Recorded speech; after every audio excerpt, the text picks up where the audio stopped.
Okay, this shows worldwide the production picture is very, very similar. Despite higher prices for oil, we see worldwide production nearing its peak.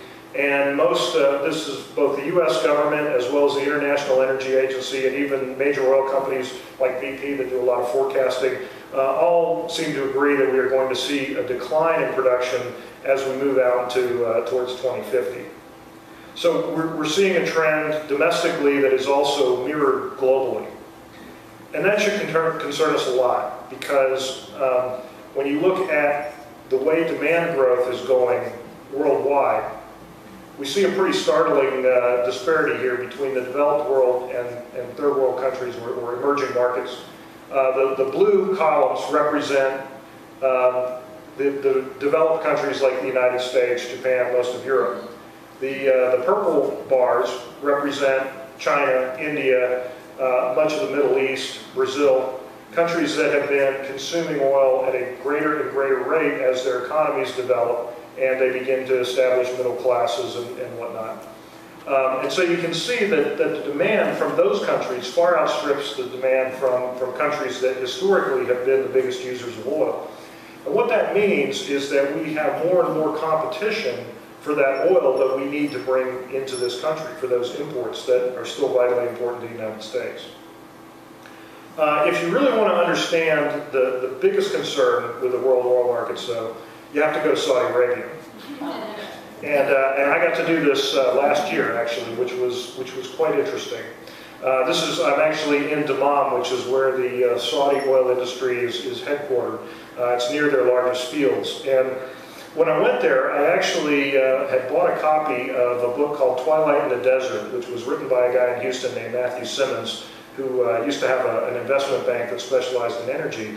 And what Matt did was he basically went back through and read all the technical papers that had ever been written by the scientists at Saudi Aramco and at other companies that had worked in Saudi Arabia. And by crunching all the data, he basically came to the conclusion that Saudi's biggest oil fields were nearing their peak or perhaps had hit their peak and were beginning to decline. This is obviously a big concern because Saudi Arabia is the largest oil producer in the world. So if Matthew Simmons was right, what that means is that unlike Mr. Gingrich's idea that we should produce a bunch of oil and drive the price down, we may actually find that the biggest producer in the world is producing less, which is of course going to have the opposite effect on price. I just had a slide here that says the old rules of supply and demand were that as prices rise, producers would increase the flow of oil. That would generate short-term profit for them, and it would cause prices to fall. Of course, that's pretty simple economics. But as I said, we're seeing that those rules may no longer apply.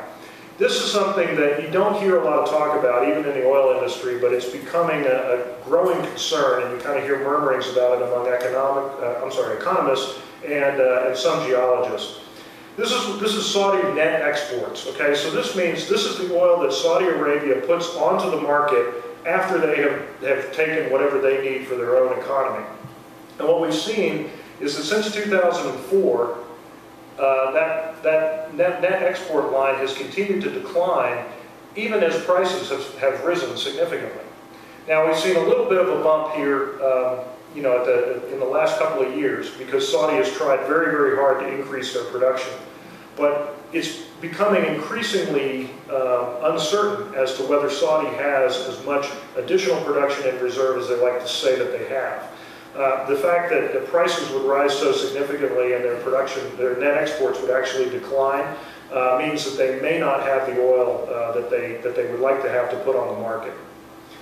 And the reason that Saudi Arabia matters, I should say, is that since the mid-70s, really after the first oil embargo, Saudi Arabia struck a deal with the United States, and they said that they would never again use the oil weapon against America.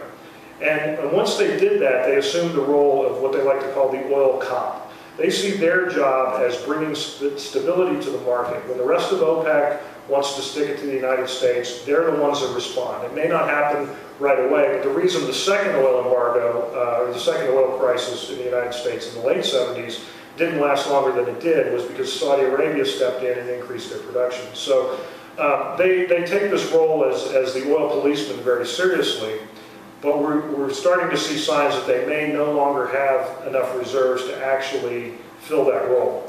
This was actually something that was released by WikiLeaks, believe it or not. It was a State Department cable where some diplomats were talking about Saudi Arabia's ability to function in this policing role.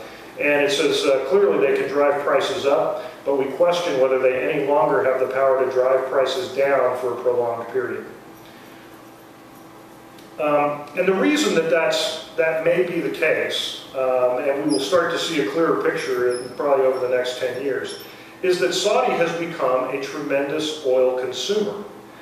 They now have benefited from 30, 40 years, actually more than that. I mean, Saudi Arabia was essentially a desert 70 years ago, and if you've ever been to Riyadh now, there's a very modern city there with lots of skyscrapers and shopping malls. And, if it weren't for the unusual dress code in Saudi Arabia, you'd probably think you were in America if you walked into a shopping mall there. And so their energy consumption has skyrocketed in recent years. And you can see on the chart here that it's taken a pretty dramatic leap. While I was in Saudi Arabia last year, Aramco, which is their state-owned oil company, released a report that said by 2050, if the current trends continued, they would consume all the oil they produced.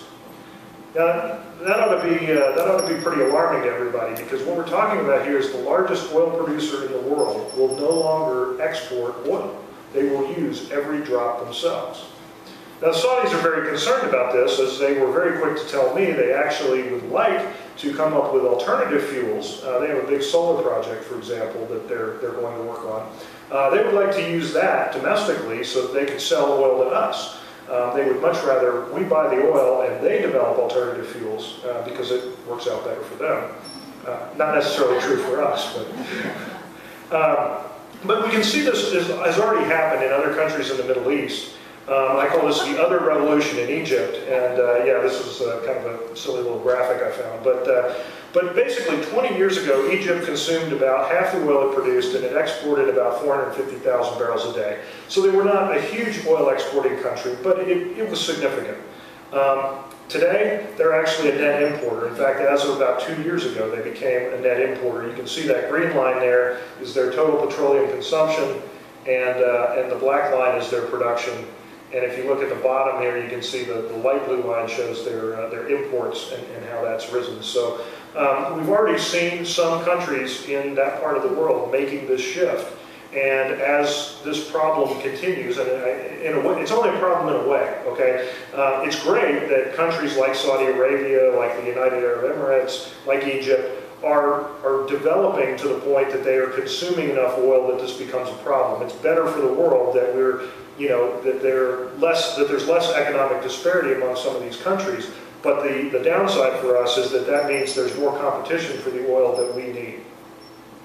So this is kind of why the drill baby drill scenario doesn't solve our problems, because we're going to have more countries that are going to be fighting over a shrinking pool of available oil for sale in the world market. We do have new production in the United States, and it is significant, as you saw on those charts, but it's also worth noting that it is some of the costliest production that's ever been done. We're now drilling in the ultra-deep water, as they call it, in the Gulf of Mexico. That means 6,000, 7,000 feet. They're looking at ways to drill in 10,000 feet of water. We're also, as you all know, we're seeing a boom in shale drilling, which is helping to feed that production, but it also comes at a high price because shale drilling is extremely expensive. That fracturing process that we're also concerned about, where they're injecting who knows what into the ground and things like that, it's very, very costly. And so all of this stuff works domestically as long as the price of oil stays relatively high. But if the price of oil dropped to, say, $70 a barrel, you would see a lot of shale drilling probably stop. And in fact, if you look at what's happened on the natural gas side of the equation, gas prices have fallen, well below $3 an MCF now. And so, you've seen a lot of companies have basically abandoned drilling for gas because it's just not economical. So we can tout the increased production, but we have to realize that if we actually achieve Mr. Gingrich's goal of driving prices down, then everybody would stop drilling and prices would go back up again. So it's not really a solution.